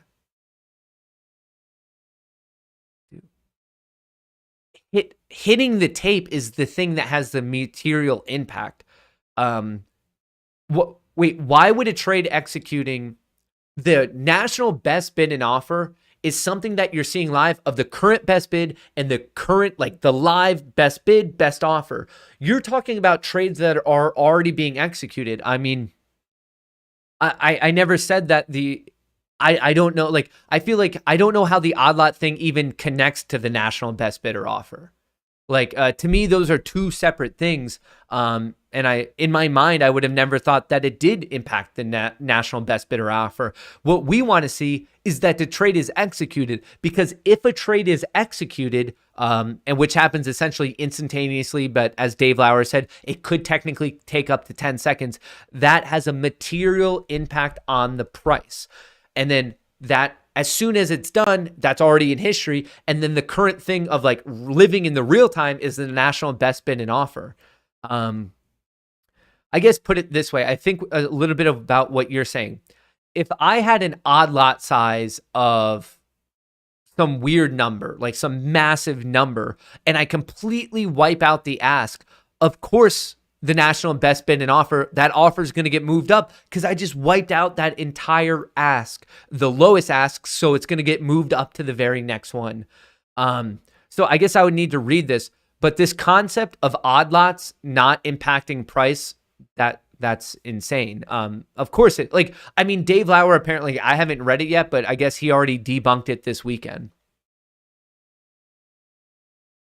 I mean, this odd lot thing, I mean, it's spreading FUD. It truly is, because there's going to be so many people out there who, hey, here, hang on, if I'm not buying some sort of multiple of 100, it's not impacting price, so I'm just not going to buy because obviously I want to impact price. Be very, very careful about how you talk about this odd lot thing, because it sounds as if it's somehow, maybe intentionally or unintentionally, it's causing FUD and it's scaring people. If you buy your 1 share, your 2 shares, your 99 shares, it's going to have an impact. It does help out the Ape Nation community. Whenever you, please be careful, because it's FUD. It is 100% the definition of FUD. Fear, uncertainty, and doubt. Fear, uncertainty, and doubt. This odd lot thing literally hits all 3 of those. The fear that you're not helping out, the uncertainty of if it's impacting the price, and the doubt that you buying matters at all. This odd lot thing is like the acronym of FUD. Odd lot is hitting every single one of those letters of the acronym. It's almost, I feel like I should just not even talk about it, because there's no proof, there's no evidence. If you buy, no matter how many shares, you are impacting the price. That's the main takeaway you need to know. Ask Grevin. If I missed it, I'm sorry. I didn't mean to miss it. You can, if you tag a moderator in chat, they can get it to me. Happy anniversary. Hope you get a shout out. Who did we piss off today, or does it happen like this after the great earnings call we had? I wouldn't be surprised if they're using their power, their selling power now to kind of try to demoralize the group, not realizing that we're dumb money and we're not going to go anywhere. This is such a one-way street. The lottery can in moments have a drawing telling us how many winners and even what the store sold, but stock shares. This is such a one-way street. The lottery can in moments after a drawing tell us how many winners and even what store sold, but stock shares. Yeah, well, that's kind of the craziness, is we're on a 2-day settlement. I agree. We currently have the technology to do instantaneous settlement, but the brokers, like we previously, a couple of years ago, we were at 5, and then we moved to 3, and now we're at 2. Every one of those movements, from a 5-day settlement to a 3-day settlement to a 2-day, every single time we make those, all the prime brokers do, all they do is piss and moan. They're like, it's expensive. We can't do this. the technology is there. We don't even need new technology. We don't even have to get as fancy as like using a blockchain ledger. We literally just have basic serialization to track what we need to track. But the reason it's not there is because every time someone announces that, hey, let's go from 2 to 1, let's go from 1 to evening, and let's go from evening to instantaneous, and they still just don't do it. Like, it's insane. All they do is complain about it. Please explain gap fills to newbies. So there are gap fills on any form of a chart, a bar chart that we're seeing right here, any time frame, but you mainly see them in the daily time frame. Basically, let's say you have a high value of the day. The very next day at market open, you might skip over that. So let's say that the high of one day is 21 and the next day you open up at 22. Well, you have that dollar gap. Like the stock has literally not traded in that region. That's a gap. It's referred to as a gap up. And obviously, if the lowest value of a day is 19 and the next day you gap down to 18, well, that's a dollar gap down. So that's a gap. It's like a literal hole in the chart. And there is a statistical edge to playing a gap fill play because the market likes to test the untested areas of supply and demand.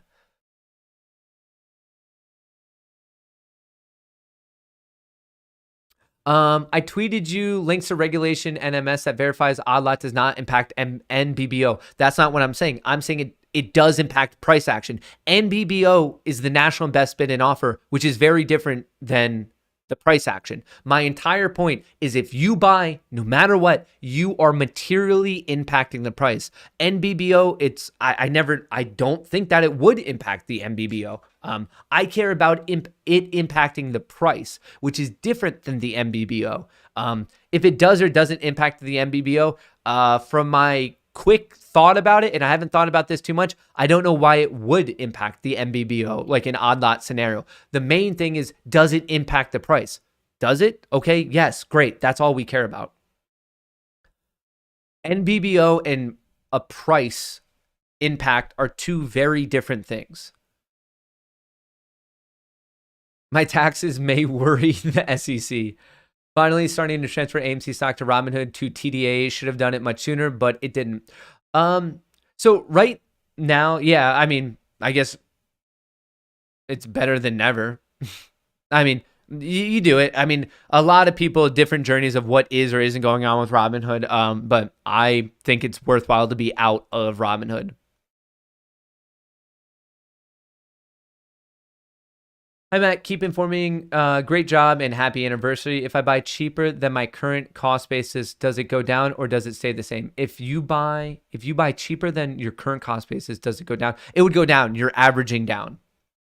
If you own 5 shares of something at 10 and then buy another 5 shares at 5, your average goes from 10 down to 7.5. That's just you averaging your cost. What is this one? Vegas Chef, come on, Shills. You got to do better than just saying sell. At least put some goddamn effort into it. You get a D- for that one.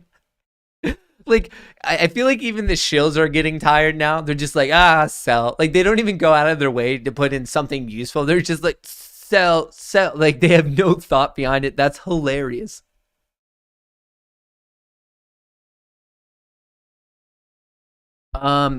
Not trying to create FUD, trying to understand how's the resulting price not impacted by the auction process of the NBBO. Literally, the agreed upon resulting price is informed by the NBBO process. No, not necessarily. So that's one of the biggest qualms about market makers right now is, so you have the national best bid and offer. Here's the best bid, here's the best offer, but really, your execution prices could be way better because the national best bid and offer, you're creating an entire spread. And honestly, that's how market makers make their money because the price is actually going to be most likely trading somewhere within the national best bid and offer.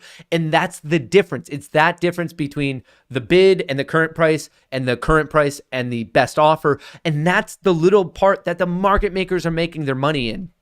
So that's one of the things that market makers are arguing. They're like, hang on, we have the national best bid and offer, and because of them, they're actually widening it. But that's the whole other detail of them segmenting retail. So you have this wide national best bid and offer, and they're giving you a slightly better execution where really without them, there's a way better quality execution somewhere else in there. So it's more of the widespread. So I don't see why odd lots would have an impact on that anyway, when you're still dealing with an entire spread. And that's when someone like Dave Lauer is talking about quality execution. No matter where you are, even on something as shitty as Robinhood, you're still going to be trading with the NBBO, the National Best Bid and Offer. The issue is you could get a much better quality execution somewhere in between that spread. You could get a lower price if you're trying to buy. You could get a higher price if you're trying to sell.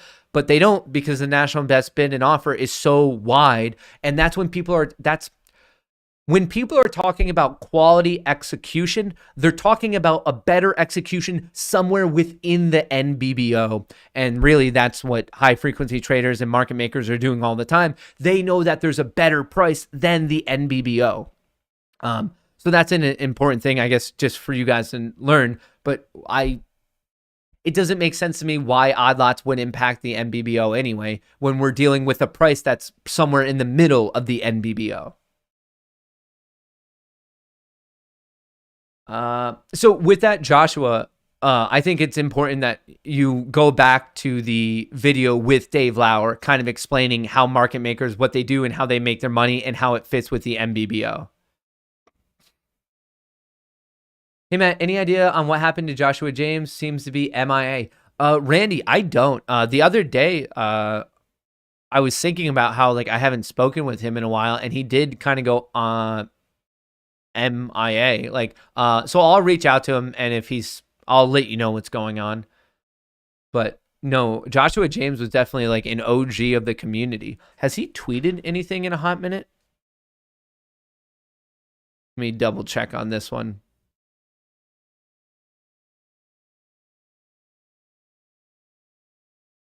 Someone just said Dave Lauer isn't going to tell us what he really knows. I would like to know your reasoning for it. The dude is like literally the Snowden of Citadel. He left Citadel and then right away was talking to the government of what they're doing and how it's bad for our Wall Street and the economy. The dude is probably like one of Citadel's biggest enemies. So when you're one of Citadel's biggest enemies, you're definitely like on our side. Joshua.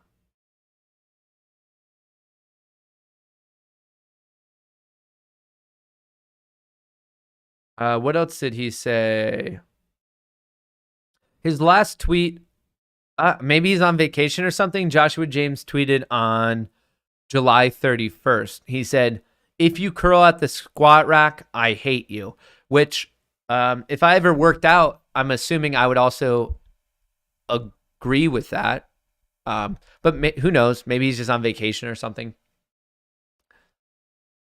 Thoughts and feelings on Ethereum 2.0 as well as staking. I know it's not AMC talk. Go easy on me. I know you're long on some crypto. Hey, no, I'm fine with that. I'm not going to be one of these people who like, we can only talk about AMC. I think that's silly. I think it's childish and I think it's immature.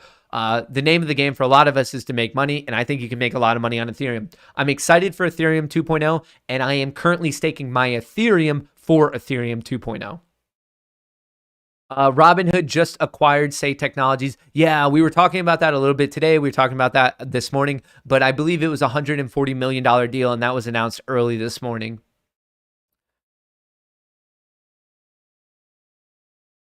Hey, Matt, when the hedgies cover and start buying the shares back, of course they would get back synthetic shares. Can they cover with synthetic shares? So it doesn't really matter. Counterfeit. Just so everyone knows, synthetic shares is terminology only used by this community. If you're speaking outside of this community, the accepted term is counterfeit shares, just so everyone knows. It doesn't really matter to me. I see how they're synonymous, but I'm just letting you know, like if you Google synthetic shares, not much is going to come up. In fact, it's more of like an options trading thing.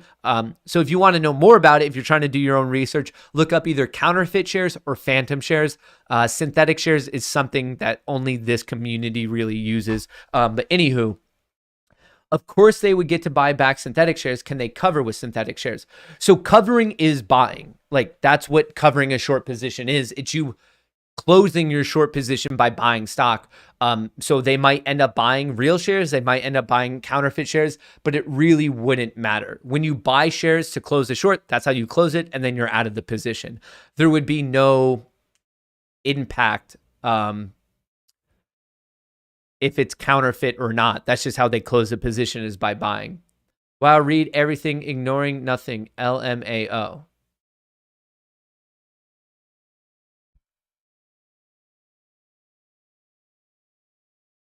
What happens if you buy share? Okay, we did that. When you have profit, meanwhile, you don't sell any shares you're holding. What happens if you buy shares to lower your average, then sell them when you have profit? Meanwhile, you don't sell anything you're holding. It depends on your brokerage, but you'll probably just keep that new average. But to your overall P&L, it's not like a way to game the system. The best way to do it is using that example of like, okay, you own 5 shares at 10, the stock drops to 5, you buy 5 more, now you have 10 at 750, like an average of 750. We'll do out the math in the scenario where you never did that and then it comes back up and you sell at 11, or if you did do it and now instead of the 5 shares, you have the 11 shares, you're just increasing your risk to reward. But it's not a way to game the system. What it comes down to is at your buy points, you always want the stock to trend in your favor from that buy point. So in the scenario that you did average down at the $5 buy, well, you want it to bounce off of 5, and the higher it goes, like the more money you're going to make. And now you lowered your break even price. Instead of being at 10, it's now at 750. Is probably the best way to like think of it. Can you explain the T35s aren't they supposed to cover now? No, this is a theory that there are some holes in. So for those of you who haven't heard of T35, I was talking with True Demon, who he does post some amazing stuff on Reddit, just kind of trying to verify it of what's going on. Prime brokers, when they're locating stuff, they're working on either a 14 or 16-day settlement. I believe it's a 14-day. And then market makers work on a 6-day settlement. So now you're up to 20. So it would be the 21st day. And then after that, clearing brokers then have their own 14-day settlement. So it goes 16, 4, and then 14. So that's how you get up to 34 days. And then that's why they're saying T plus 35. The issue in this particular theory is that 6-day settlement of market makers in the middle there is a mechanism theoretically in which they could just continually kick that can down the road. And if you're reading any DD about all these deep in the money calls and puts being bought and sold, that's kind of what relates to that mechanism. So this T35 thing, it's another thing it's a theory, but I think it's kind of a weak theory because it can get extended essentially indefinitely. And we've been through this T35 talk previously, and whenever we go through it, people's expectations get set all high, and then nothing happens. So I would go into this T35 thing neutral and maybe like cautiously optimistic. But whenever we've seen talk of T35 previously, nothing comes of it. I don't think it's the most solid theory that we have, just because of all of the settlement cycles, the 16, the 6, the 14, the 6, and then the 16, that middle 6, the market maker settlement of 6 days, it can just be extended.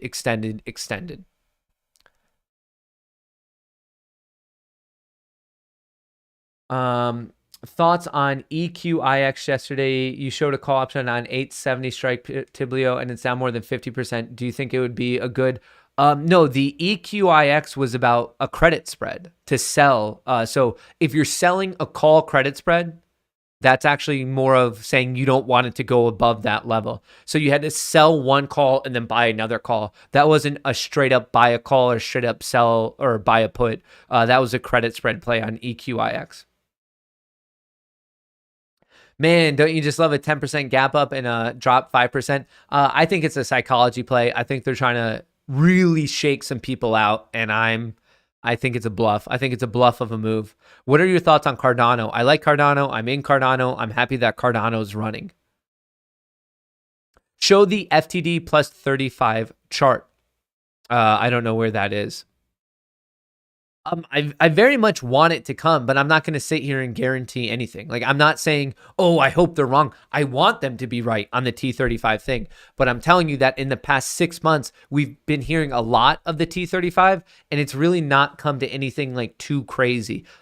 Do I want this time to be different? Do I want it to explode? Yeah, of course. And this upcoming week is the T35 from that crazy run in early June, 35 trading days. I very much want them to be right, but I can't just sit here and be like, guys, it's going to explode because of this. Everyone should load up. No, it just hasn't come to fruition yet.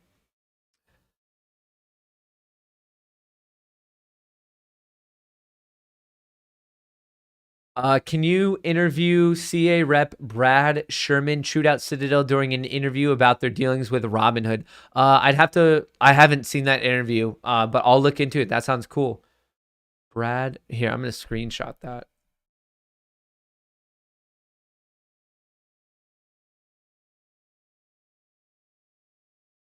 NBBO only considers round lots, which sets NBBO spread, which informs price. Thus, don't get how compromise NBBO does. The price is somewhere in the middle. There's not so many round lots that the NBBO is not capturing where the price should be. It's just you have a range, the national best bid, the national best offer. The price is somewhere in the middle.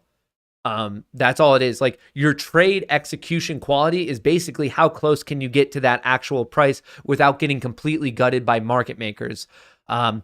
This round lot theory, the odd lot theory, there's not so many odd lots that the national best bid and offer is so wrong that the actual price is outside of the national best bid and offer. That's not possible. The concept here is, if you buy, no matter what your shares, you can dive more into this NBBO thing and the power to you. But the main takeaway is, if you buy, no matter how many shares, does it impact the price? The answer to that question is yes.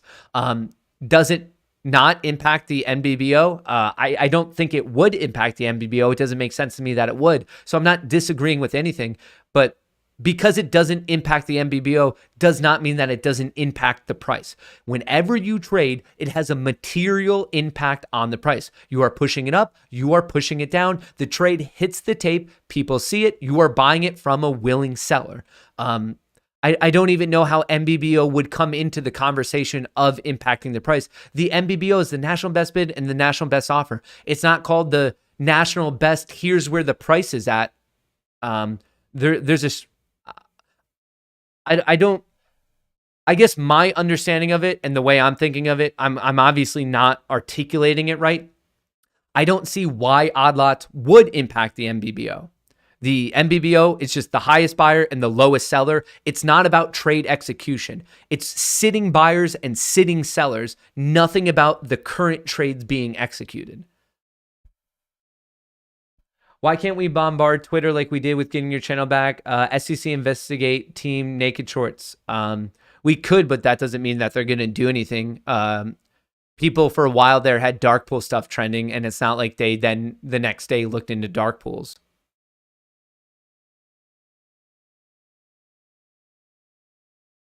Paco equals Greg. I guess there's someone in chat named Paco who is a Greg.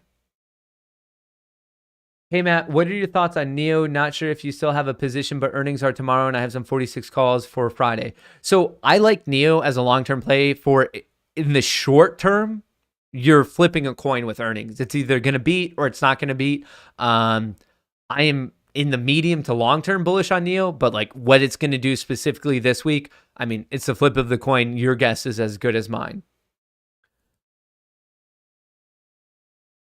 The more the shorts walk it down, the better it is, because it's like trying to cap leak with a lot of pressure eventually will explode. So the more of these perfect staircases, the better. Right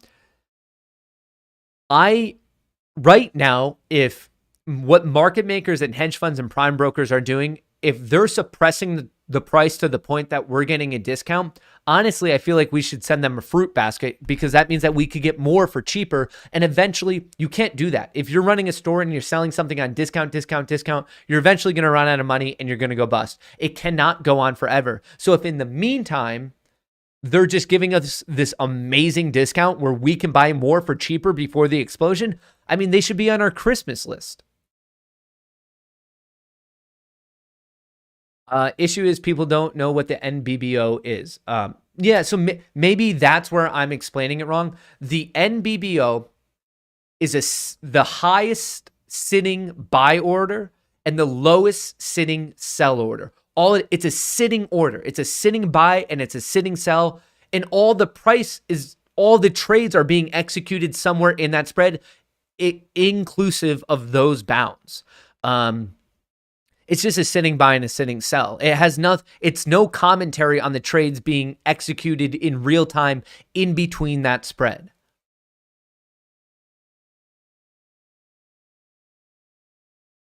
The big blue bug bit the big blue bear, made the big blue bear bleed blood. Thank you, worth $5. Meant to throw it this the other day. Shout out.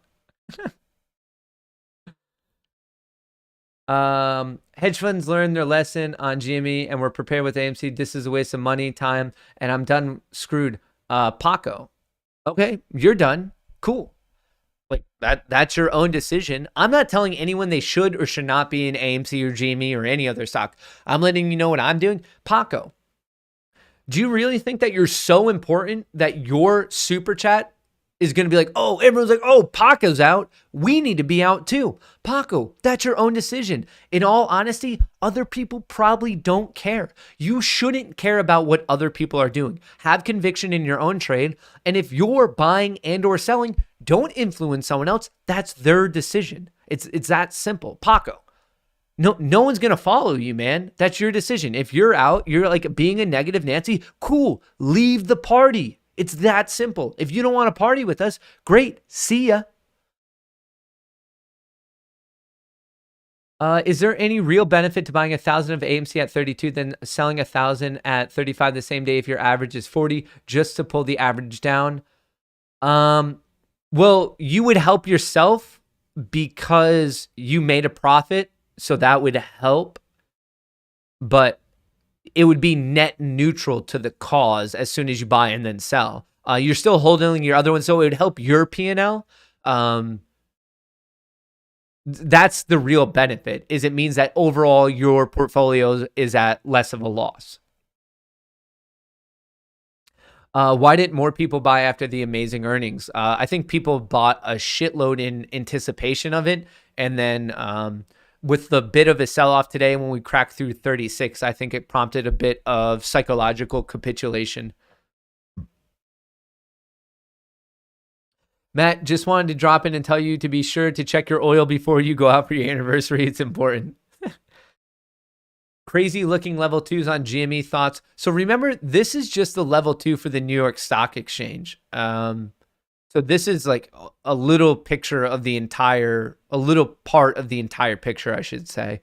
Just the New York Stock Exchange. There's many other lit markets. There's many market makers. Well, there's two main ones. And then there's like 40 dark pools. It's Taco Tuesday, not Paco Tuesday. Paco, you really think I would have learned my lesson losing 35K in GME and not go all in on AMC options? Ape act now, think later.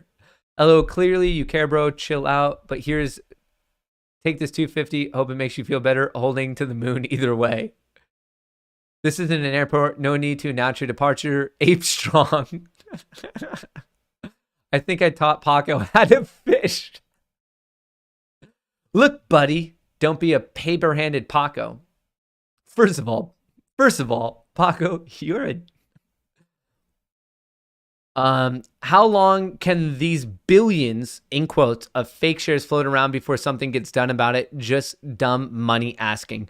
Well, the first step is someone would have to have proof and evidence that there are billions of counterfeit shares, and there might be, but I think the math, and I'm naturally more conservative, because then if I see something I like I know that's like, I'm not being overly optimistic. I want to be like my own worst critic. So if I know if I'm getting into something, it's actually worthwhile.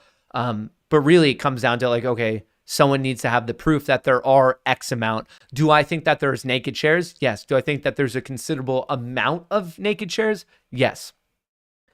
Do I know the exact number? Well, absolutely not. Like, we're not dealing with a full data set.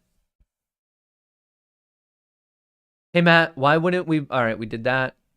Margin call for Paco. Damn, now I'm hungry.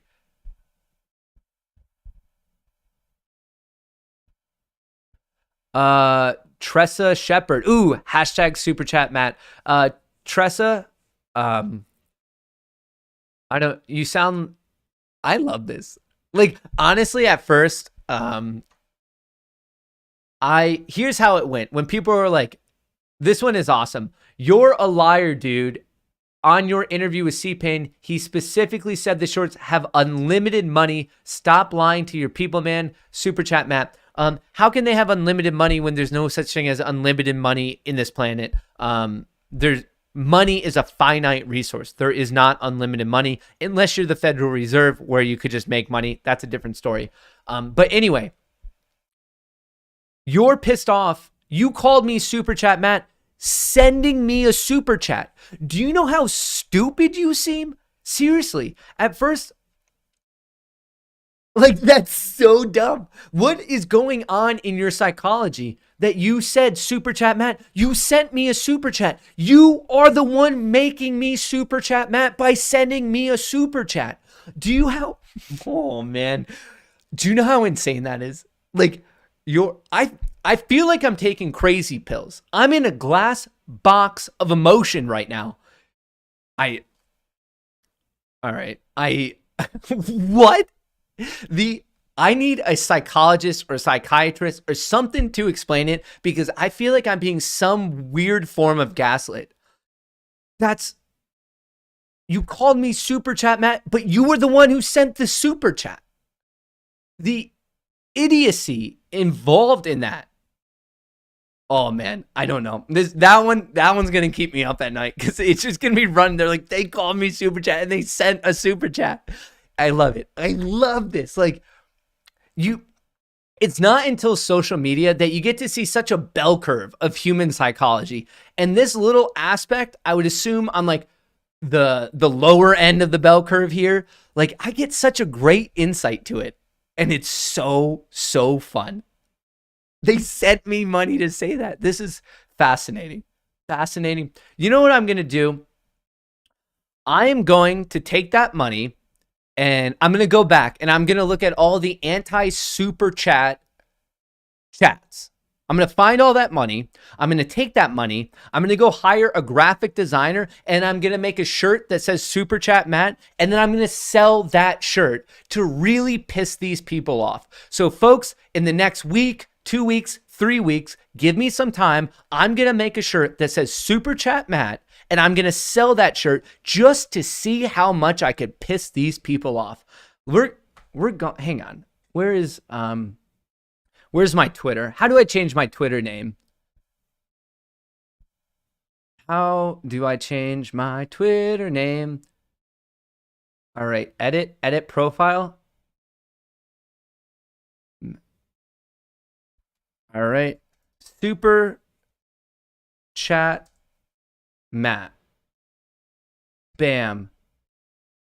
Super Chat Matt. Is Super Chat, is the C capitalized? I want to get the grammar part of this right. How did they say it? Hashtag Super Chat. Where is it? Where is it? Where is it? I'm going to find it. Where was this? I want to know how they spelled it, because I need Super Chat. No, they use a lower C on it. All right. So new Twitter name, Super Chat Matt. This is just, you play dumb games, you win dumb prizes. Like, this is awesome. All right. Let's play Matt's Bills because we hate him. Like, all right. So my new Twitter name is Super Chat Matt. Super Chat Matt. I like it. I like the sound of it. How fortunate am I that my parents picked the name Matt? Right there. Super Chat Matt. I officially changed it. And I'm going to have this Super Chat Matt shirt out for you very, very soon. And what I'm going to do is like on a daily or weekly basis, I'm going to publicly post how much money I've made off the Super Chat Matt shirt, just so everyone knows. I'm going to post it off and I'll post the profits and everything. I will make it so insanely public so everyone knows how much money I'm making off the Super Chat Matt shirt. It's going to be hilarious. These people are so dumb. I want a shirt large for me, please. Yeah, I'm going to sell the shirt. I'm going to give the shirt out. Everyone's going to have a Super Chat Matt shirt. I want a shirt large for me. I think you're getting bot attacked. It's on Weeble too. I mean, probably. Like, this is nothing new. Like, the Super Chat thing is by no means new. Like, they're acting as if these nobodies on social media, if I'm ever going to care about them. Super Chat Matt. This is for your dedication to the troll response. Like, if it's a competition of who can be more petty, oh, folks, I have like the pettiness of a TSA agent. Like, I am max level petty. I will go so far with this. Can the apes file a petition to the SEC for actual numbers? There's enough of apes to sign. I don't really know if they'll be forced to follow through on it. I don't know. Ooh, I feel like I need to, like, that's a good point. I might have to trademark that so no one else can get it. I want a shirt. I'll be the first buyer. Give me my shirt. Just copyrighted Super Chat Matt. Oh, these people. Shout out, Benny. Take this money and feed someone for a day. Lesson learned. Call it a call back. Value your energy. You matter. You got this.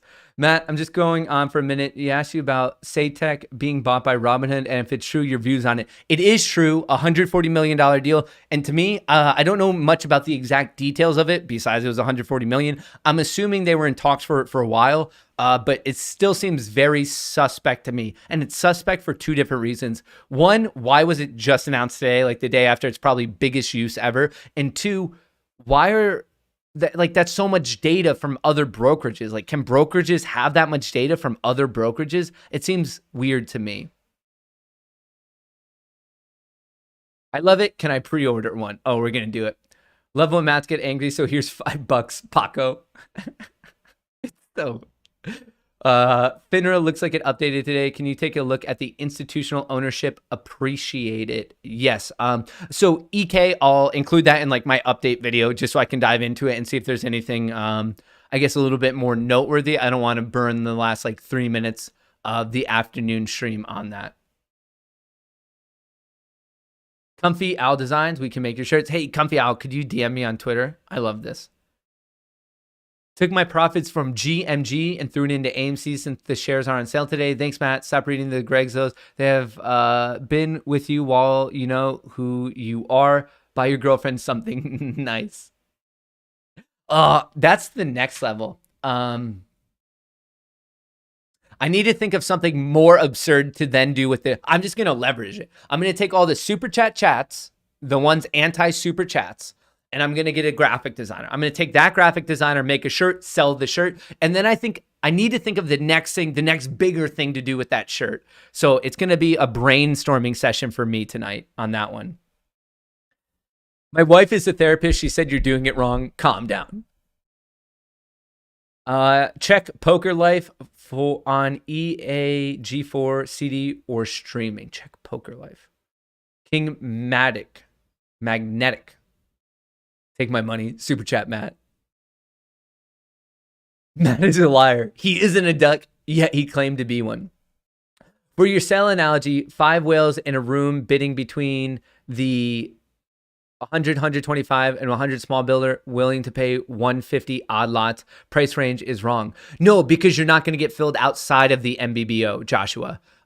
You're going to get filled. That's the point of the national best bid and offer. If you're saying you're coming in, the whale's bidding at 100, 125, willing, odd lots, price range, wrong. No, because your fill still happens within that spread. The national best bid and offer, all it is a spread. And the trades are executed within that spread, within it, inclusive of those bounds, not outside. then, and the MBBO is in effect for 9:30 to 4. I don't think it's in effect when per pre and post market trading, just so everyone knows. But in your example, the bidding between 100 and 125, 100 small ballers come in willing to buy it for 100. No, even if you're willing to buy it for 150, you're going to get filled at 125. That's the point of the MBBO. You're not going to get filled on the outside of the MBBO. That's the point of the MBBO. You know what rhymes with Paco? Macho. What's macho? Buff 24/7. Tinfoil hat time.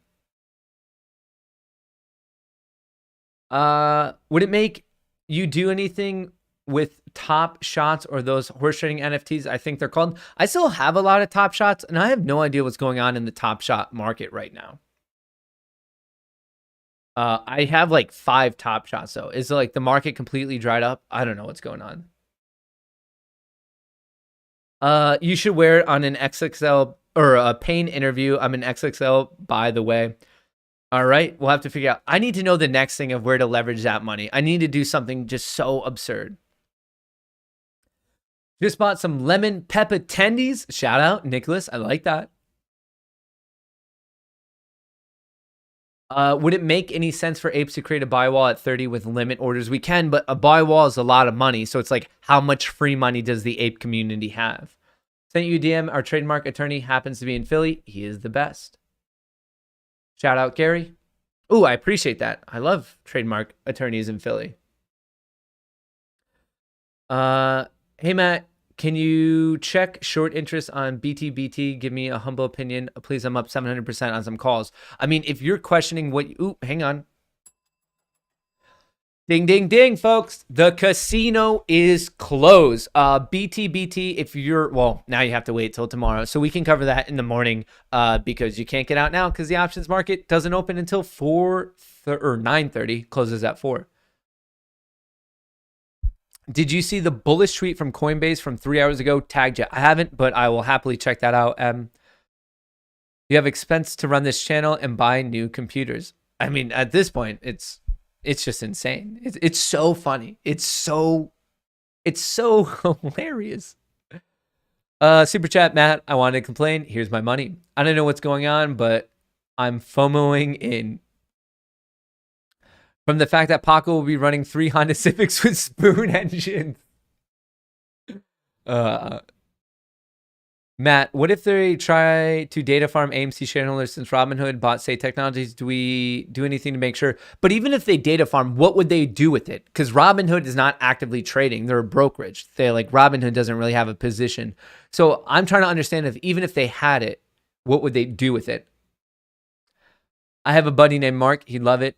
Shout out to Shan Yang. Matt, look at the puts. Why are there so many puts, first of all? And why are there so many puts near the exact same time? Coordinated attack. Could very well be. I better get one free. Shout out Transparency. Super chat, Matt, discount code on merch short. Yeah, we'll make that happen. When the shirt drops, we're going to do it. Money for the super chat fat guy 3XL, please. Rhett, what's going on? Oh man, this is funny. Okay, so that's it for today. What's it? Tuesday, August 10th. That's the end of the market. Here's the plan. I'll post an update video tonight. The interviews of Adam Aaron are on the Matt Kohrs Clips channels, the one from CNBC and also Fox. And then I'll have the update video tonight, and then I'll be streaming again tomorrow morning at 9 a.m. bright and early when the, I guess when the sun comes up at 9 a.m. So that's the plan. Overall, thank you. The lovers, the haters, it's regardless of who you are, you're putting a giant smile on my face. This is absolutely hilarious. But thank you for all the support. I really do appreciate it. And remember, from me and Cher, best of luck in the markets. No matter where you are, I hope you're having a good morning, good evening, good night, whatever it is. I hope you're having a good one. I'll catch you in the update video tonight, and then I will catch you bright and early tomorrow at 9 a.m. Have a fantastic, fantastic remainder to